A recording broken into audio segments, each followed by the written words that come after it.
Do you know where the water you use every day comes from? One thing we know about water is that we really need it to drink, to cook, to do the dishes, to shower, to grow our food. But where does it come from? From the tap, right? But before that, from the pipe in your basement? Yes, and before that. Here in British Columbia, 86% of the population uses surface water as its drinking supply. 75% is served by small and medium-sized streams, and 10% of watersheds in BC are designated as a consumptive use watershed. But what is a watershed again? It is the land area that channels rainfall and snowmelt to creeks, streams, and rivers, and eventually to outflow points such as a reservoir or ultimately the ocean. In truth, watersheds do not have a beginning or an end. They are all part of an interconnected, self-regulating system that covers the earth. Here at the Glade Creek watershed in the regional district of the Central Kootenays, our water comes from a small, sensitive watershed. Amazingly, the water here continues to flow despite dangerous heat waves and summers getting hotter and hotter. Where exactly does this water come from? It comes from the intact natural forests. The older the trees, the better the water. In time of floods and drought, old forests conserve water best.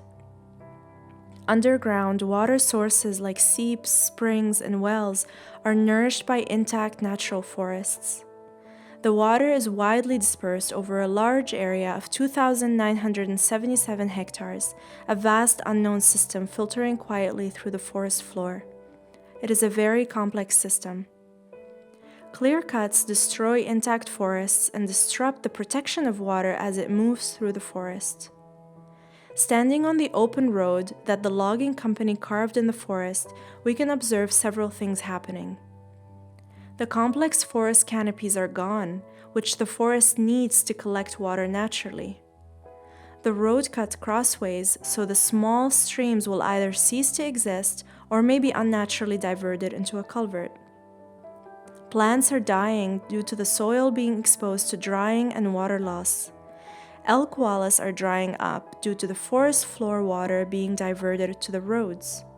Piles of broken trees, stumps, limbs, and brush sit in the blazing sun 15 feet apart on the side of the road, becoming a fire hazard in the summer heat. In the winter, snow will gather in greater amounts now that the forest canopy is gone. In the spring, the snow will melt faster, and instead of being filtered naturally by the forest, it will travel across the bare logged areas, rushing quickly into the ditches and onto the roads, surging into the culverts and down the bank above the North Fork of Glade Creek. An important part of the Glade Creek watershed, our drinking water source. Without a root system holding them, the banks of the road will be at risk of collapsing.